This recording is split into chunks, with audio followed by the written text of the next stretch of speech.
Hello students, आप सब कैसे हैं? आशा करते हैं कि अच्छे होंगे। स्टूडेंट, आ गए हैं हम नेक्स्ट चैप्टर लेके आपके लिए। आप व्यू अर्थात मैट्रिक्स, है ना। तो आप सभी से अनुरोध है कि आप सभी अपना कॉपी और पेन लेके बैठें, जिससे आपका एक एक पॉइंट जो है नोट होता चला जाए और आपको आज से ये आप भी इतना आसान लगेगा। आप कहोगे कि सर मजा आ गया, है ना। तो आप व्यू के लिए बहुत ही बारीकी से अपने लोग समझेंगे इसकी परिभाषा क्या होती है, आप व्यू को किस तरीके से हम निरूपण करते हैं, है ना। तो सारी चीजें आपकी क्लियर होंगी। बस आप जो है वीडियो में बने रहें, आपको बड़ा ही आनंद आएगा, हम आशा करते हैं, है ना। तो सबसे पहले हम बात करते हैं कि आप व्यू किसी कहते हैं, मतलब आप व्यू की किस तरीके से हम परिभाषा बनाएंगे। तो स्टूडेंट, हम जानते हैं कि आप व्यू की जो हमने यहाँ पर परिभाषा लिखी हुई है वो इस तरीके से लिखी हुई है कि m इंटू एन। देखिए यहाँ पर ये हमने जो परिभाषा लिखी है वो इस तरीके से है कि m इंटू एन संख्याओं का ऐसा समुच्चय। देखिए आप व्यू क्या होता है, एक तरीके से समुच्चय होता है जो m पंक्तियों तथा n स्तंभों वाली आयताकार सारणी के रूप में व्यवस्थित होता है। m क्रॉस n आप व्यू कहते हैं, मतलब जो भी आप व्यू होगा वो किस क्रम का होगा। देखिए m क्रॉस n, देखिए यहाँ पर ये m है और इंटू, ये इंटू नहीं है, यहाँ पर ये क्रॉस बोलेंगे या इसको बाई बोलेंगे इंग्लिश में, है ना। तो इसको हम कहेंगे m क्रॉस n आप व्यू कहते हैं, राइट। तो इस तरीके से हमारी ये परिभाषा होगी। एक बार और इसे समझें कि m इंटू एन संख्याओं का ऐसा समुच्चय जो m पंक्तियों तथा n स्तंभों वाली आयताकार सारणी के रूप में व्यवस्थित होता है, m क्रॉस n आप व्यू कहलाता है, राइट। इस तरीके से ये इसकी यहाँ पर परिभाषा हुई। अब स्टूडेंट, हम जानते हैं कि आप व्यू के अवयव, है ना, आप व्यू के अवयव, तो इन्हीं इसको बोलेंगे है एलिमेंट्स ऑफ मैट्रिक्स। इसके अवयव हम किस तरीके से बनाएंगे और किस तरीके से लिखेंगे। तो यहाँ पर हमने लिखा है कि कोई आप व्यू जिन संख्याओं से निर्मित होता है उन संख्याओं को उस अवयव के अवयव अथवा प्रविष्टियां कहते हैं। देखिए स्टूडेंट, एक एक बात को आप पढ़ना, आपसे कहा जाए कि अवयव के अवयव कैसे कहते हैं। तो जो ऊपर अपने यहाँ पर बोला था कि जो संख्याएं होती हैं, यहाँ पर लिखा है कि m इंटू एन संख्याओं का ऐसा समुच्चय होता है। तो जो संख्याएं होंगी उस अवयव के अंदर, है ना, तो वही क्या कहलाएंगे, उसके अवयव होंगे। अब वो किसी तरीके से हो सकती है संख्याएं, ठीक है, बीजगणित से हो सकती हैं, ठीक है, आपकी वास्तविक हो सकती है, काल्पनिक हो सकती है, कुछ भी हो सकती है, मतलब वो अवयव होंगे सभी। तो कहलाए कि कोई अवयव जिन संख्याओं से निर्मित होता है उन संख्याओं को उस अवयव के अवयव अथवा प्रविष्टियां कहते हैं, ठीक है। इस बात को आप जो है याद रखना। अवयव आयताकार सारणी के रूप में व्यवस्थित कुछ संख्याओं का एक समुच्चय मात्र है, ठीक है। देखिए ध्यान रखना स्टूडेंट कि आयताकार एक सारणी के रूप में हम इसको बनाएंगे, है ना। तो वहां पर, और यहां हमने लिखा है कि इसलिए अवयव का कोई संख्यात्मक मान नहीं होता है। ये बात इंपॉर्टेंट है, ठीक है। आगे चल के स्टूडेंट आप सारणिक पढ़ेंगे तो कभी कभार कोई आपसे पूछ लेता है कि सारणिक और अवयव में अंतर क्या है ना। तो इससे यहाँ पर देखिए पहला अंतर तो यही है कि हम अवयव का मान नहीं निकाल सकते, अवयव का कोई मान नहीं होता है ना। तो जबकि सारणिक का क्या होता है, मान होता है। आगे चल के ये पढ़ेंगे अपने लोग, है ना। तो अब यहाँ पे हमने नेक्स्ट पॉइंट लिखा है, अवयव के अवयवों को ब्रैकेट कोष्टक, इस तरीके से हम कोष्टक बनाएंगे, उसके अंदर लिखा जाता है, राइट स्टूडेंट। इसको आप जो है ध्यान में रखना है स्टूडेंट, है ना। यहाँ पे लिखा है कि अवयव के अवयवों को कोष्टक इस तरीके से बनाएंगे के अंदर लिखा जाता है। जैसे हमने यहाँ पर एक अवयव ले लिए, राइट स्टूडेंट, यहाँ पर हमारे पास अवयव हैं, तो अवयव हमारे पास लिखे गए हैं। देखिए 1 2 3 4 7 5 0 8 एंड सो ऑन, राइट। तो अब इन अवयवों को हमने यहाँ पर लिखा है। अब ये अवयव हम क्या करें, आयताकार इस तरीके से हम सारणी बनाएं और इन अवयवों को हम इसमें क्या करते हैं, व्यवस्थित कर दें, राइट। तो यहाँ पर देखिए पहला लिखा है 1 2 3, राइट, फिर हमने 4 75 इस तरीके से लिखे, राइट। और फिर 086, राइट। और यहाँ पर देखिए इधर बनाया हमने R1 R2 R3, ठीक है। और ये आपके C1 C2 C3। तो जो R1 R2 और R3 हैं यही हमारे कहलाएंगे रो, और इसको हिंदी में कहेंगे पंक्ति, राइट। स्टूडेंट यहाँ तक कोई दिक्कत?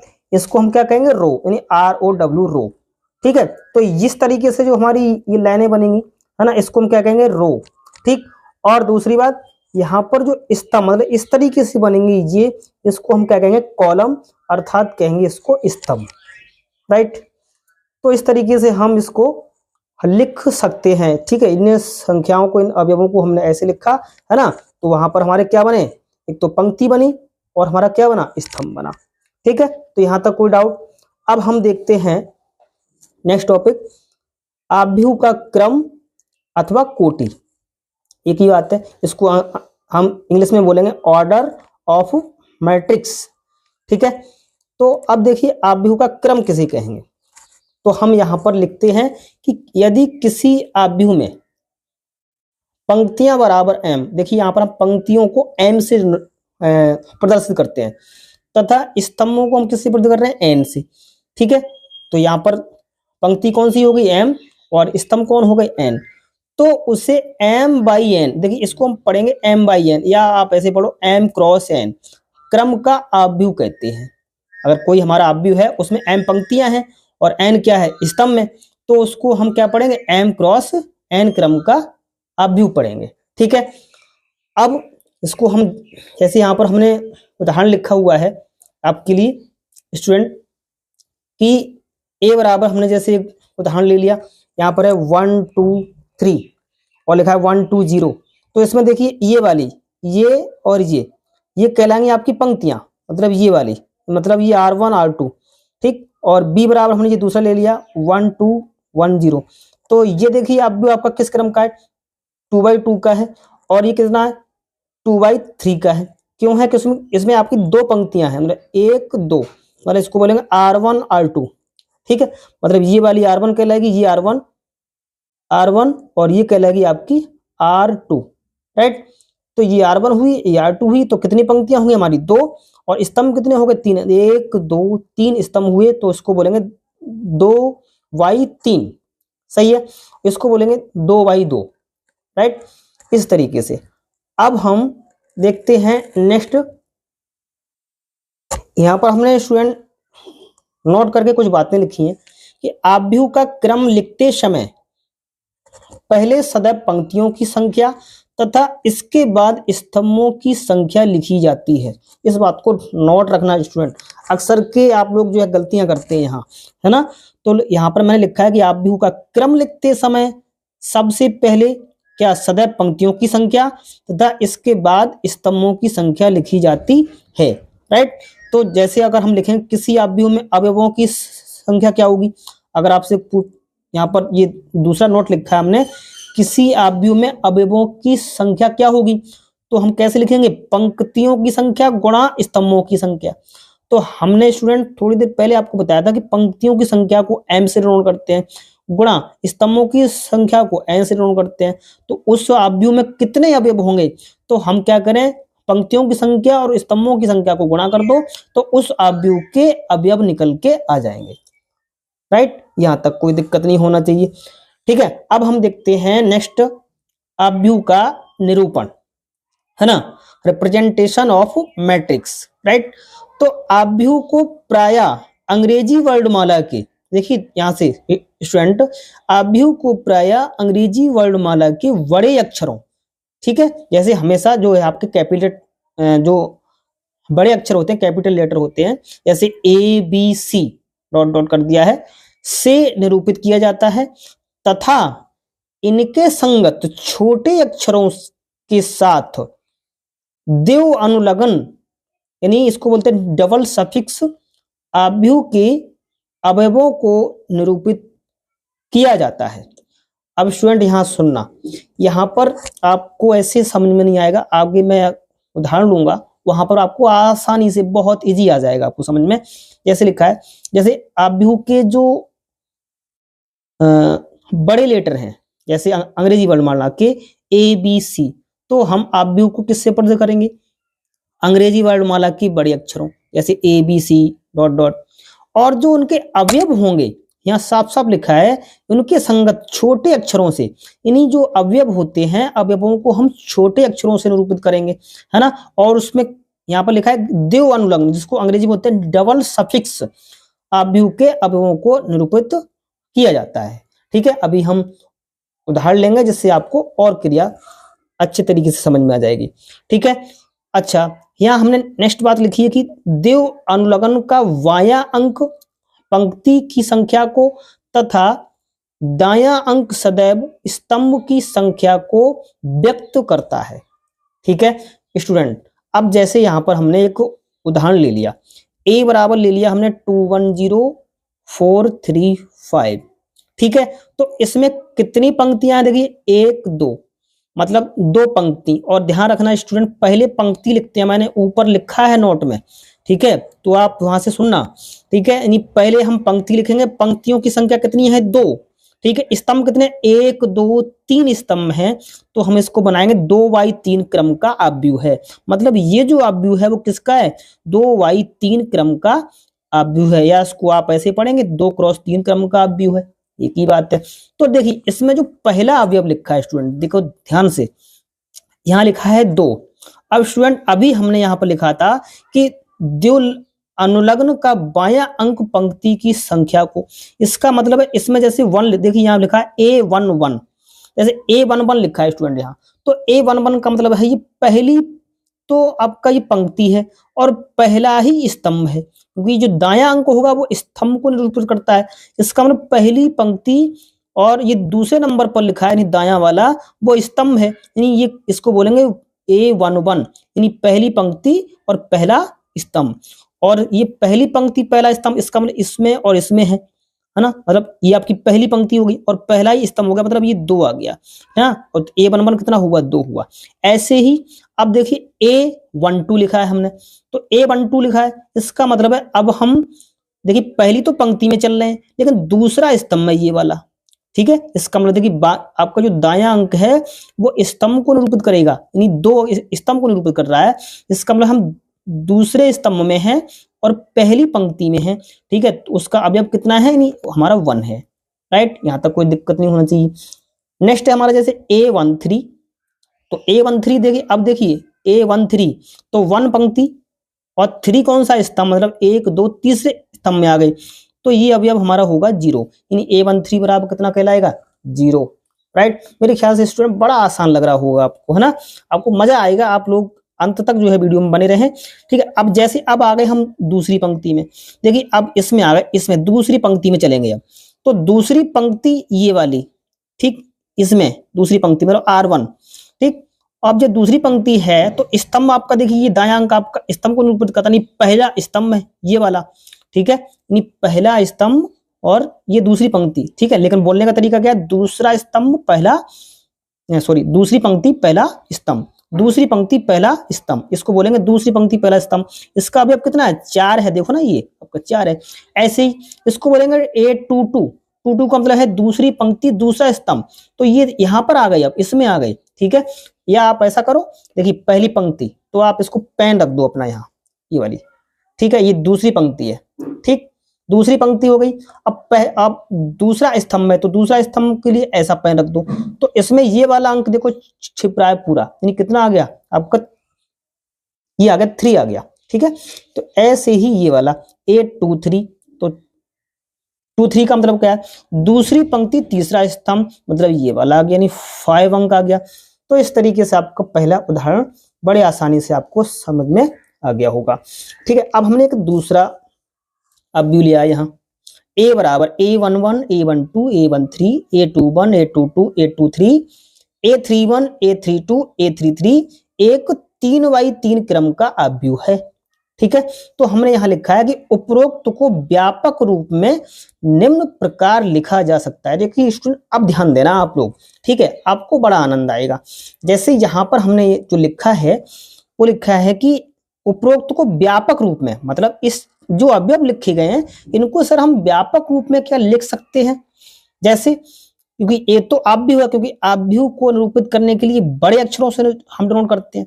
और हमने ये आपको अभी उपरोक्त में यहाँ बताया था कि आप भी के अवयवों को लिखने के लिए हम छोटे लेटर का प्रयोग करते हैं और उन पर क्या कहते हैं, डबल सफिक्स लगाते हैं, मतलब दो अनुलग्न लगाते हैं। तो जैसे यहाँ पर लिख जाए, मतलब ये तो आप भी का ये क्या है, चिन्ह है, उसके अंदर AIJ लिखा हुआ है। स्टूडेंट देखिए यहाँ सुनना, AIJ लिखा हुआ है। अब AIJ का मतलब क्या है, अब जो ये आप भी है वो कितने क्रम का है, 3x3 क्रम का, मतलब 3 ही पंक्ति है इसमें, 3 ही स्तंभ है इसमें। तो ये 3x3 क्रम का भी बना। जब ये 3x3 क्रम का भी बना तो इसके हमने ऊपर लगा दिया 3x3, मतलब 3x3 या 3x3, राइट। तो अब इसमें देखिए, अथवा इसको बोलेंगे AIJ, AIJ, ठीक है। अब यहां पर आई कौन है, देखिए यहां पर आई, और मैंने ये बोला था कि अवयव का जो पहला अंक होगा वो किसको डिनोट करेगा, पंक्ति को। देखिए यहाँ पर ये पहला अंक, ये क्या पंक्ति, इन AI, तो पंक्ति देख कितनी है, 3 है, यहाँ पर देखिए 3 लिखा है, 3, तो इसका मतलब आई का मान 3 के बराबर होगा। लेकिन 3 के बराबर कहां से, 1 से, नहीं 1 2 3 पंक्ति है हमारे पास।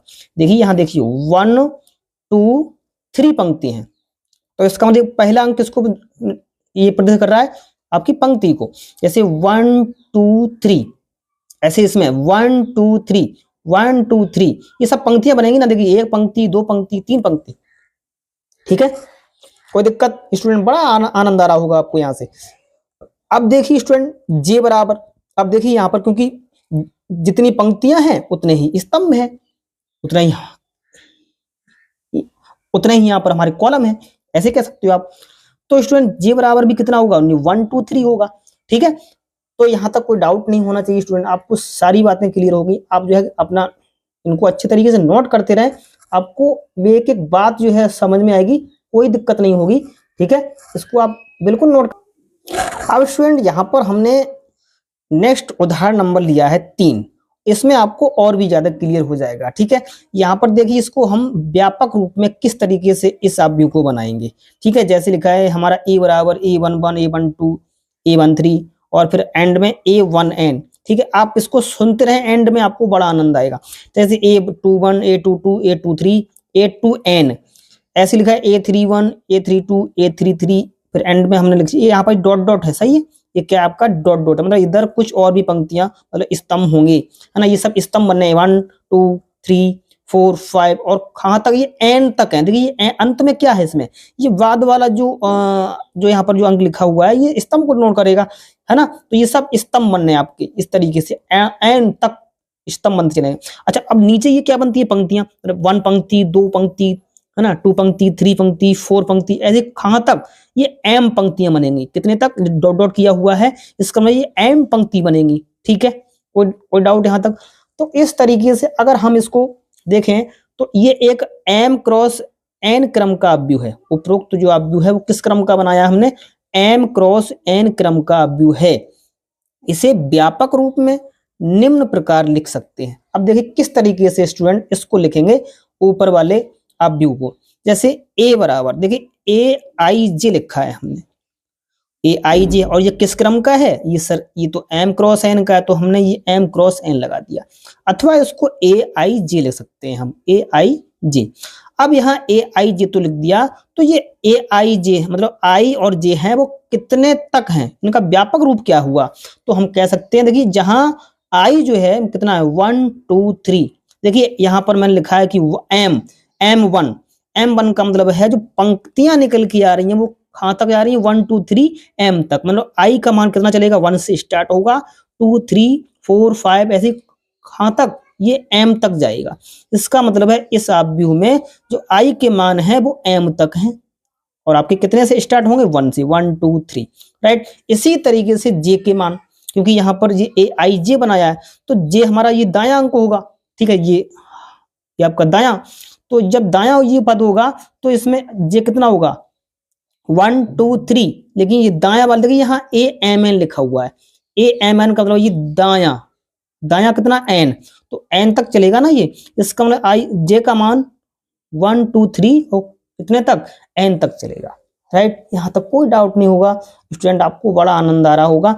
ठीक है, तो मेरे ख्याल से इस बात को आप समझ गए होंगे कि अगर हम किसी भी अवयव को व्यापक रूप में लिखेंगे तो हम AIJ M क्रॉस N के रूप में लिखेंगे और वहां से तुरंत हमें पता चल जाएगा इसमें कितनी पंक्तियां हैं और कितने स्तंभ हैं, अर्थात M के मान कितने हैं और N के मान कितने हैं, है ना। तो इस तरीके से हमने इसको एक तरीके से व्यापक रूप में उपरोक्त वाले अवयव को लिख लिया।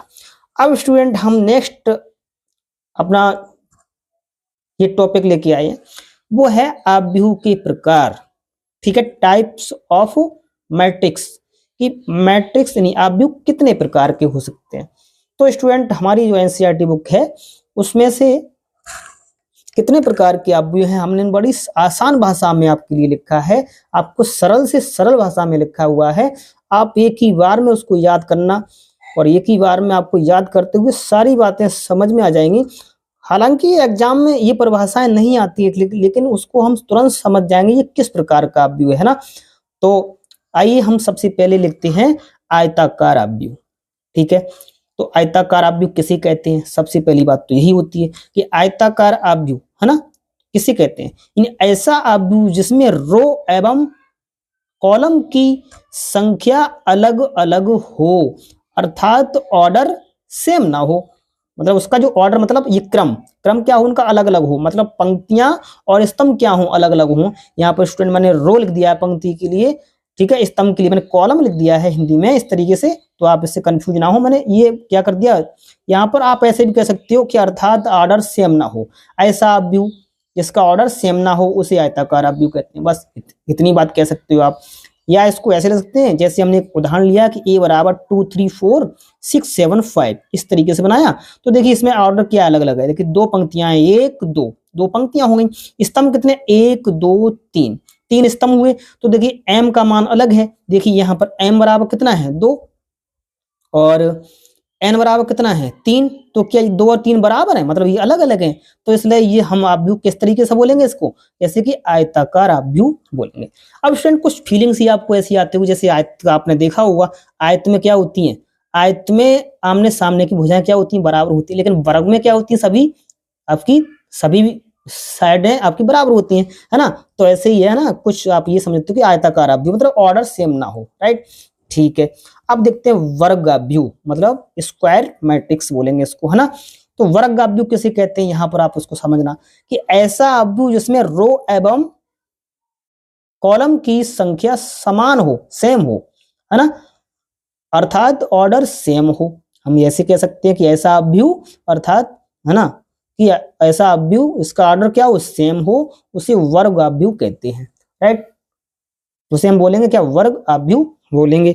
अब जैसे कि यहाँ पर एक हमने उदाहरण लिया, A बराबर 3 2 1 2 1 3 5 3 0 और ये देखिए 3/3 इसलिए बोला क्योंकि सर यहाँ पर 1 2 3 मतलब M भी कितने हैं हमारे 3 और N भी कितने हैं यहाँ पर 3। तो इसका क्रम क्या बना, देखिए M क्रॉस N बनाएंगे ना, तो 3/3 बना। इसका मतलब दोनों का मान क्या सेम है। जब दोनों का मान सेम है तो ऐसे अवयव को हम, मतलब M का भी मान 3 है, N का भी मान 3 है, जब ये दोनों आपके सेम है तो उसको बोलेंगे वर्ग अवयव। यहाँ तक कोई डाउट, मेरे ख्याल से बड़ा आनंद आ रहा होगा स्टूडेंट आपको। ठीक है, एक एक बात आप क्लियर करके चलना, आज से अवयव आपको बिल्कुल रट जाएगा, एक एक बात आपको समझ में आ जाएगी। ठीक है, कोई अब हम देखते हैं क्षैतिज अवयव, तीसरा नंबर है हमारा क्षैतिज अवयव ना, हॉरिजेंटल इसको बोलते हैं, हॉरिजेंटल मैट्रिक्स। ठीक है, इसमें बोलेंगे हम ऐसा अवयव जिसमें पंक्तियों की संख्या स्तंभों की संख्या से कम हो, उसे क्षैतिज अवयव कहते हैं। जैसे स्टूडेंट एक उदाहरण ले लिया, यहाँ पर लिखा है कि पंक्तियों की संख्या स्तंभों की संख्या से क्या हो, कम हो, राइट। अब देखिए स्टूडेंट पंक्तियों की संख्या यानी 1 2 पंक्ति है, मतलब ये 2 है पंक्ति, ठीक है। अब स्तंभ कितने, 1 2 3 3 स्तंभ है, तो आपको दिख रहा होगा कि पंक्ति कितनी है 2, स्तंभ कितने हैं 3, अर्थात 2 छोटा है 3 से। तो ऐसे अवयव को बोलेंगे हम क्या, क्षैतिज अवयव अर्थात हॉरिजेंटल मैट्रिक्स बोलेंगे, राइट। तो यहाँ तक कोई दिक्कत नहीं होना चाहिए स्टूडेंट आपको। अब हम देखते हैं इसका नेक्स्ट प्रकार, हमारा नेक्स्ट प्रकार है स्टूडेंट हमारा ऊर्ध्वाधर अवयव। देखिए ऊर्ध्वाधर अवयव स्टूडेंट किसे कहते हैं, कि ऐसा अवयव जिसमें स्तंभों की संख्या पंक्तियों की संख्या से कम हो। आपकी देखिए उसका जस्ट उल्टा है, है ना, वहां पर क्या था, पंक्तियों की संख्या स्तंभों की संख्या से कम थी, तो उसको बोलते थे हम क्षैतिज आप व्यू। और यहाँ क्या, ऊर्ध्वाधर आप व्यू, तो ऊर्ध्वाधर आप व्यू को हम बोलेंगे, है ना, ऊर्ध्वाधर आप व्यू को अंग्रेजी में बोलते हैं वर्टिकल मैट्रिक्स, है ना। तो ऐसा आप व्यू जिसमें स्तंभों की संख्या पंक्तियों की संख्या से कम होती है उसे ऊर्ध्वाधर आप व्यू कहते हैं। देखिए स्टूडेंट, यहाँ पर स्तंभ कितने बनने हैं, देखिए स्तंभ बनना है 1 2, 2 बनने, लेकिन पंक्तियां कितनी बननी है, 1 2 3। तो पंक्तियां ज्यादा है आपकी, पंक्तियां 3 है, स्तंभ कितने हैं 2, अर्थात 2 छोटा है आपकी किससे, 3 से, है ना। तो इस तरीके से जो ये आप व्यू बनेगा वो आपका ये हॉरिजॉन्टल, सॉरी, ये आपका वर्टिकल मैट्रिक्स कहलाएगा, मतलब ऊर्ध्वाधर आप व्यू कहलाएगा, राइट। अब हम देखते हैं नेक्स्ट, हमारा नेक्स्ट है ये 5 नंबर, इसको बोलेंगे पंक्ति आप व्यू तथा स्तंभ आप व्यू। तो देखिए पंक्ति आप व्यू तथा स्तंभ आप व्यू किसे कहेंगे, ऐसा आप व्यू, देखिए स्टूडेंट सुनना, ऐसा आप व्यू जिसमें केवल एक ही पंक्ति हो, पंक्ति आप व्यू, तथा केवल एक ही स्तंभ हो, स्तंभ आप व्यू कहलाता है। देखिए इसमें ये हमने उदाहरण लिए हैं यहाँ पर, जैसे ये वाला एक आप व्यू लिखा है ना, ये आप व्यू लिखा है, जैसे इसमें एक ही पंक्ति है, ये वाली, ये केवल एक ही पंक्ति है, ये एक ही पंक्ति है जी, एक ही पंक्ति, तो इसको बोलेंगे पंक्ति आप व्यू, ठीक है। और दूसरा इसमें एक ही स्तंभ है, इस तरीके से, तो जब एक ही स्तंभ है, ठीक है, तो इसको बोलेंगे स्तंभ आप व्यू। जब इसमें एक पंक्ति है तो इसको बोलेंगे हम 1/3, ठीक है, ठीक है।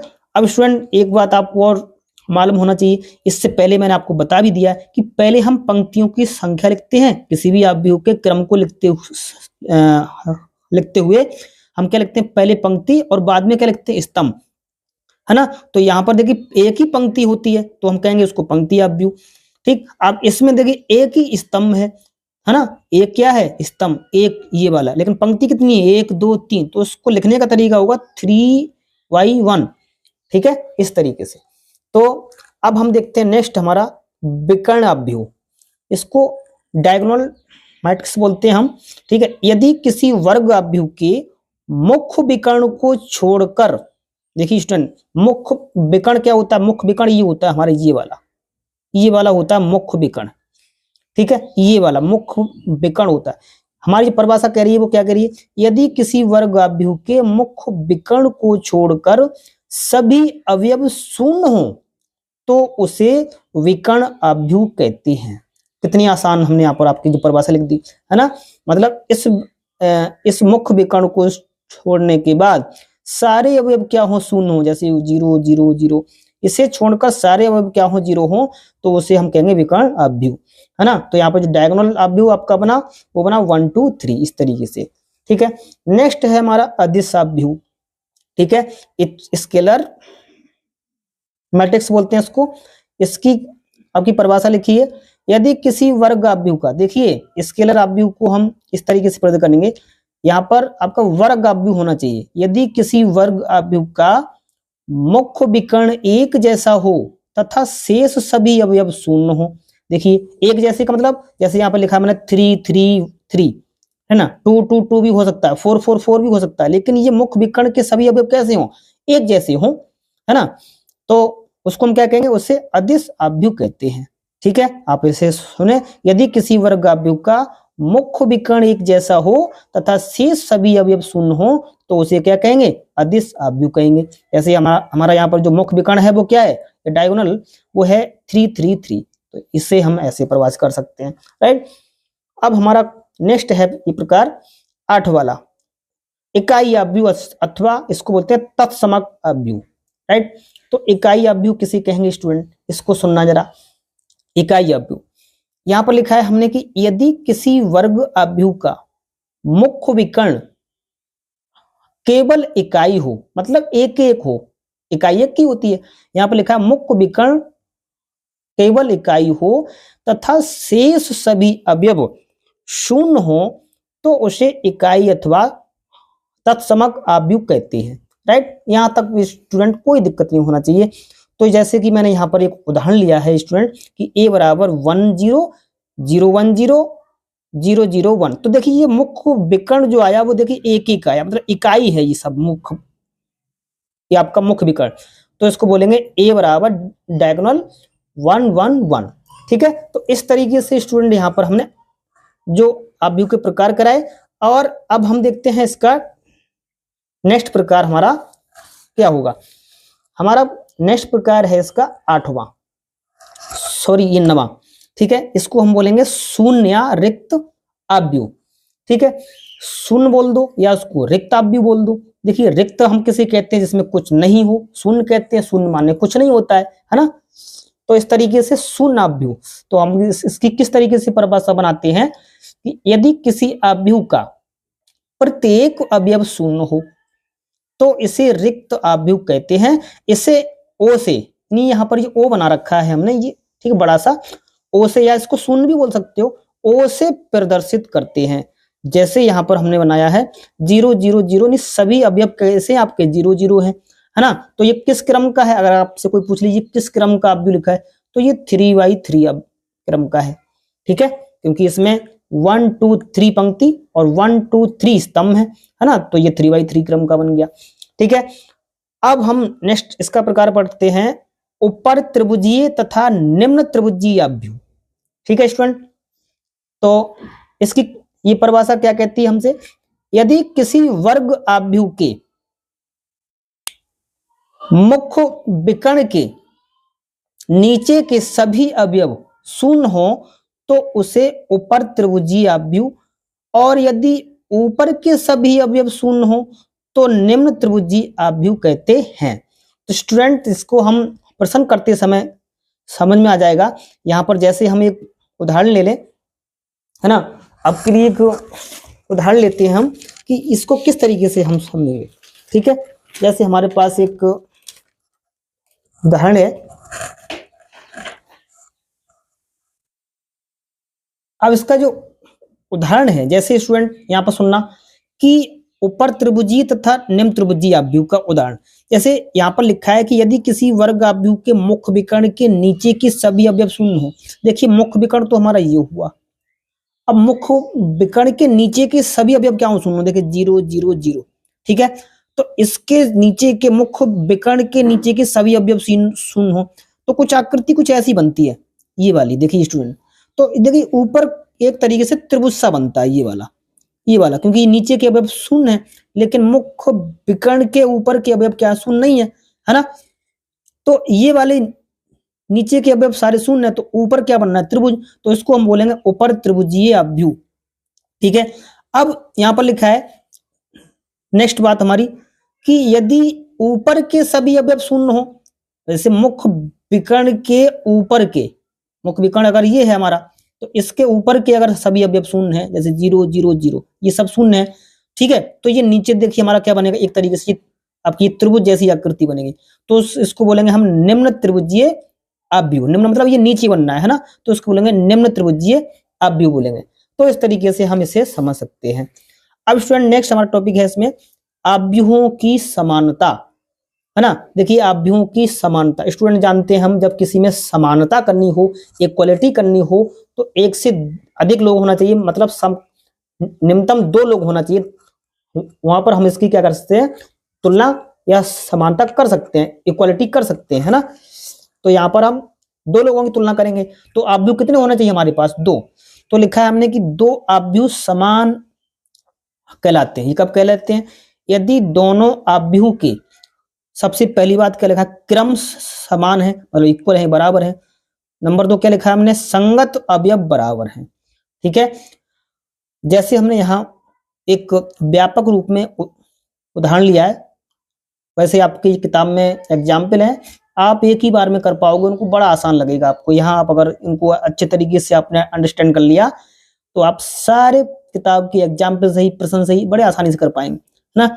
तो यहाँ हमने लिखा है कि ए बराबर AIJ, और इसका जो क्रम लिखा दिया हमने M क्रॉस N, तथा B बराबर कितना लिख दिया BIJ, और इसका क्रम कितना R क्रॉस S। ये दोनों अवयव कैसे होंगे, समान अवयव होंगे। यदि ये कब होंगे, ठीक है, तो हमने यहाँ लिखा है M, देखो पहली क्या लिखी M किसके बराबर है, R के, मतलब M बराबर R है। तो देखिए अब ये पहले अवयव में M कौन है, पंक्ति, दूसरे अवयव में R कौन है, पंक्ति। इसका मतलब है अवयव A के पंक्तियों की संख्या अवयव B के पंक्तियों की संख्या क्या होना चाहिए, बराबर होना चाहिए, ठीक है, पहली बात। ऐसे ही दूसरी, आव्यूह ए के स्तंभ की संख्या अर्थात n, ऐसे ही आव्यूह बी के स्तंभ की संख्या अर्थात s, यानी n बराबर s होना चाहिए। और साथ ही एक बात और आपको ये बताते चले, यहाँ पर लिखा ही है कि इन दोनों आव्यूहों का क्रम कैसा हो, एक जैसा हो। ऐसा नहीं है आपकी ये क्रम अलग अलग हो, आव्यूह ए का भी क्रम वही हो, आव्यूह बी का भी वही क्रम हो, तभी उनकी हम इक्वालिटी अर्थात समानता कर पाएंगे, अन्यथा नहीं कर पाएंगे। तो स्टूडेंट यहाँ तक हमने जो है आपको जो बेसिक बातें थी आव्यूह की वो हमने करा दी। तो इसके बाद हम आपको नेक्स्ट वीडियो में आपके इस प्रश्नावली आपकी जो आएगी 3.1 है ना, तो उसके हम उदाहरण भी कराएंगे, आपको प्रश्न कराएंगे, बड़े आसान लगेंगे, आप जो आपको रट जाएगा। तो मिलते हैं आपको नेक्स्ट वीडियो में, तब तक के लिए नमस्कार स्टूडेंट्स।